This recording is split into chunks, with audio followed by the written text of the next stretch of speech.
Yes, fans! It's the Agents of Sigma! And we're back again with a quick kill team update kind of thing.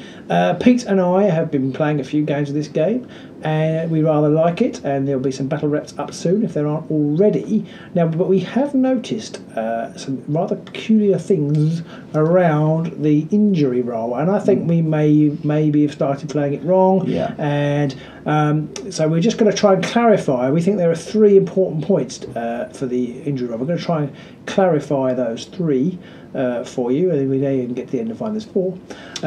But we will. And point 5. Exactly. Yes. Well, I think it's 3, and so we're going to try and clarify that for you and kind of make sure you're doing it right in your games. And of course, if we are wrong, then please correct us, and we'll delete this video and pretend it never happened. No, it never happened. So the injury roll causes quite a lot of discussion, doesn't it, Pete? Because it's almost like an invulnerable save, because you get to somebody, you find if you've got a lowly GT occult person, you finally shoot somebody, you finally injure them, they finally fail their save, and then the person goes, oh, there's a 1, and no, he's not dead, which can be quite annoying. And it can be doubly annoying because you can also make a re-roll for your injury roll if you've still got command points left, and if you haven't already made one in the particular phase you're working in. So actually somebody might, in fact it happened in the game we had with Pete. You may not have seen it yet, but it's a little spoiler for you. Pete failed his saving throw, failed his injury roll, and then said, right, I'm going to re-roll it, and then made it, and I was really happy. He was so happy. He was cheering and jumping around, at least I think it was cheering.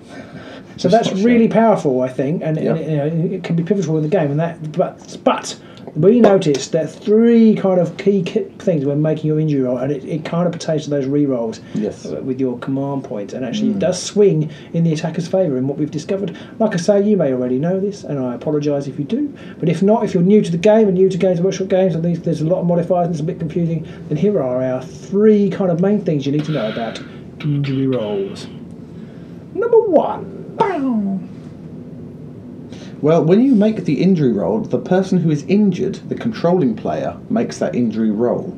So normally that's the standard. So if Robin shoots my guy and injures him and I fail on my saving throw, I then make the injury roll. It's a 1. It's a 1, and so you made it. Yes, so I'm okay in that situation. But there's more! So he would gain a flesh wound. And I would gain a flesh wound, and if I have to make another roll, I then add 1 to that roll. And it seems odd that you add 1, but the roll is a 4 or more. So the more pluses you get, the worse it is for you. That's right. But number 2! Number 2 is the circumstances where maybe I've got one of my guys and he's got an assault rifle and he's... And there we go, an assault weapon. So he's done multiple hits. He's got assault 2. He hits twice. Oh, I've rolled 2 6s. He wounds. Oh, I've rolled 2 6s. The saves are failed. Oh, you rolled 2 1s. The saves are failed. He's rolled 2 1s, and I've done 2 hits. Now, if he's got 2 wounds, then he goes down to 0. And then you would make an injury roll. I would make that as normal. You would make that injury roll as normal. But if he only has 1 wound, which is pretty much all we've really had so far in our games, so much. I have scored 2 hits, but it only once after 0 don't count any extras, and you don't do 2 flesh wounds. No. But the difference is, because I've done 2 hits or 2 wounds, I get to roll the dice. Yes. Which means I roll the dice, and I can use my command point to re-roll it, and Pete can't use his at all. So basically I'm in control of that roll, so if I really want it to go through and I haven't used my command point yet, I can have a re-roll. Yeah. So that is why it's good if you can hit twice with the same weapon at once. That is pretty useful. It puts the advantage in you as the attacker's position. Yes. That is scenario 2 on the flesh wound front. Number 3 is where maybe I've hit Pete with a crack grenade. Crack grenades. So I've hit him, I've wounded him, and then I failed my save. And now crack grenades. It's all your eggs in one basket. I get to roll. I think it's D6. It is. Roll a D6. Now I roll 4. Pete's only got 1 wound. He's out for the count. Or is he? Does he make an injury roll? What does he do? An injury roll is made. Yeah. But again, it's made by me, the attacker, because I've taken him beyond his 1 wound down. But it's better than that still, because if you do multiple wounds with a single shot, so not assault rifle, which is multiple shots, but a single shot grenade, you roll the number of dice. So I roll a 4 for the damage, which means now I get to roll 4.